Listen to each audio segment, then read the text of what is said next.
Europe lacks the morality to pontificate for Africa. History records the insidious machinations of European imperialism in Africa, known as the Scramble for Africa or the New Imperialism Era from 1881 to 1914. This infamous period saw Europe exert oppressive control over almost 90% of Africa, where only Ethiopia and Liberia remained independent. Driven by covetous ambitions for natural resources, national prestige, rivalry, and religious zeal, European powers wreaked havoc on African lands, leaving an indelible scar on the continent's history. In a cruel irony, the Berlin Conference of 1884, ostensibly designed to regulate European colonization and trade in Africa, became the grim starting point for the partitioning of Africa. As the centuries turned, so did European dominance transition from informal imperialism, which wielded military influence and economic power, to colonial imperialism characterized by brutal direct rule. Despite technological advances that facilitated European expansion, the scramble for Africa was fueled by a desperate quest for economic, political, and social dominance. Driven by a burgeoning trade deficit, European ruling elites saw in Africa a fertile ground for the exploitation of resources to create a trade surplus. The strategic rivalry among European powers played out brutally on African soil, shaping the continent's destiny in unsettling ways.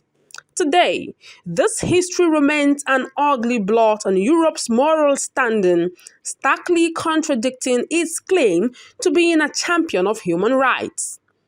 The disturbing events unfolding in Melilla, Spain, involving the deaths of dozens of African migrants, refugees, and asylum seekers, lay bare the hypocritical stance of European powers who still appear unwilling to respect the basic rights of African people.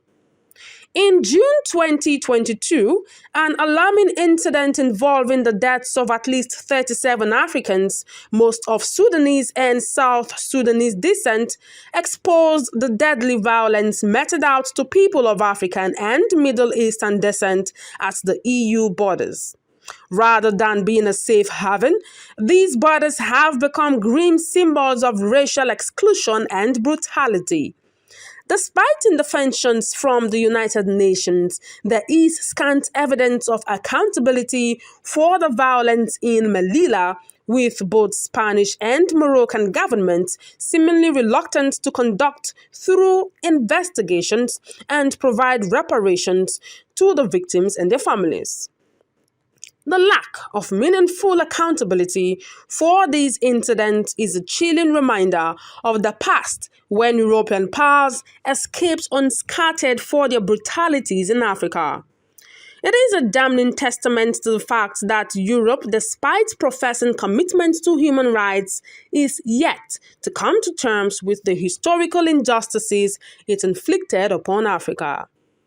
In this context, Europe's moral authority to pontificate for Africa comes under critical scrutiny. It is not enough for Europe to pay lip service to human rights while ignoring the historical injustices inflicted on Africa or turning a blind eye to the ongoing atrocities at its borders. A deep, sincere reckoning with its past is a prerequisite for Europe to claim moral authority. This involves not just acknowledgement and remorse for the past, but also concrete actions that embody its commitment to justice, equality, and human rights. Until then, Europe's pontification for Africa remains an exercise in futility, and its moral claims lack credibility.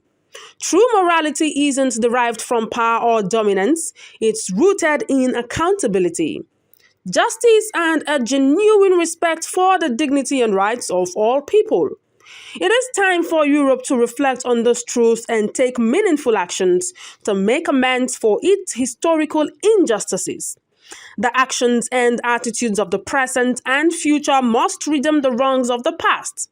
Only then can Europe truly claim the moral authority to pontificate for Africa.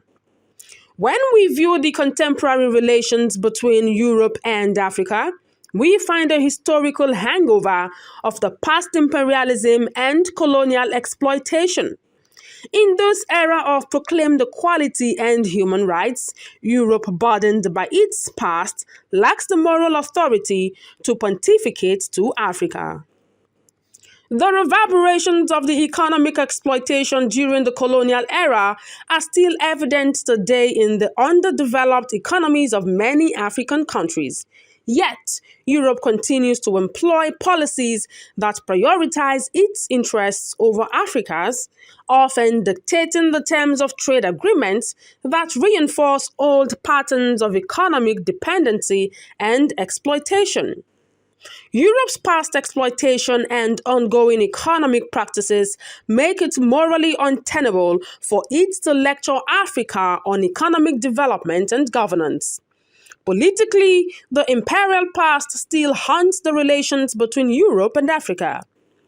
Europe's disregard for indigenous governance systems during colonial times contributed to the political instability many African nations struggle with today.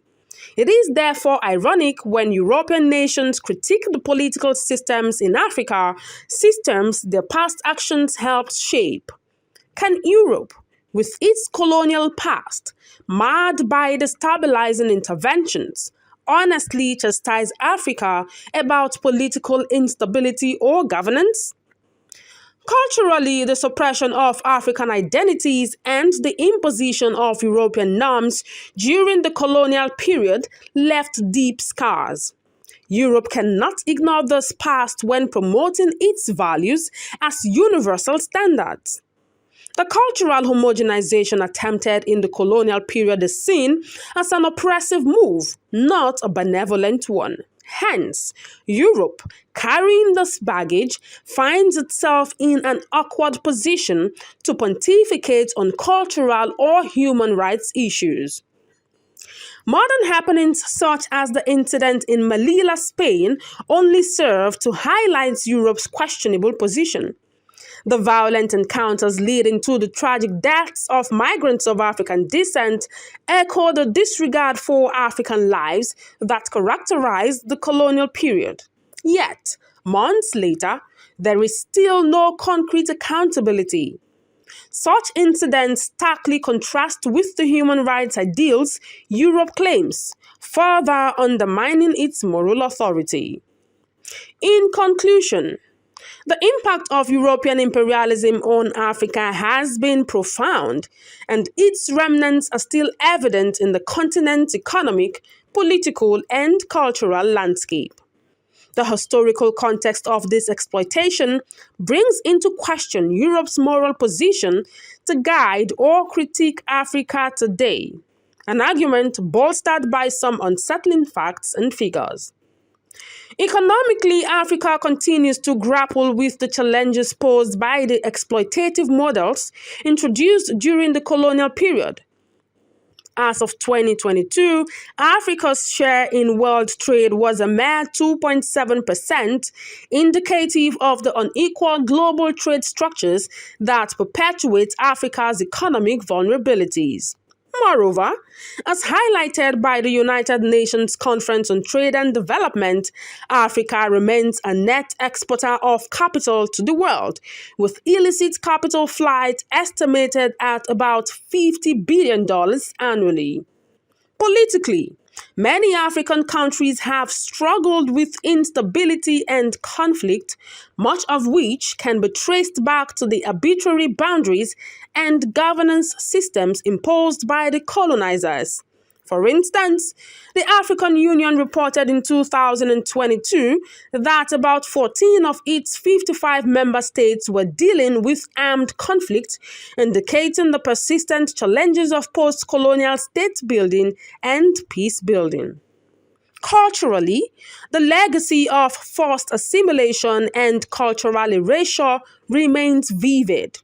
Over 2,000 distinct languages are spoken in Africa, yet former colonial languages English, French, Portuguese, and Spanish continue to dominate in official and educational settings, a testament to the enduring cultural imperialism. Moreover, incidents such as the Melilla border event in Spain, where African migrants were met with violence, illustrates Europe's continuing struggle to uphold the human rights ideals it espouses.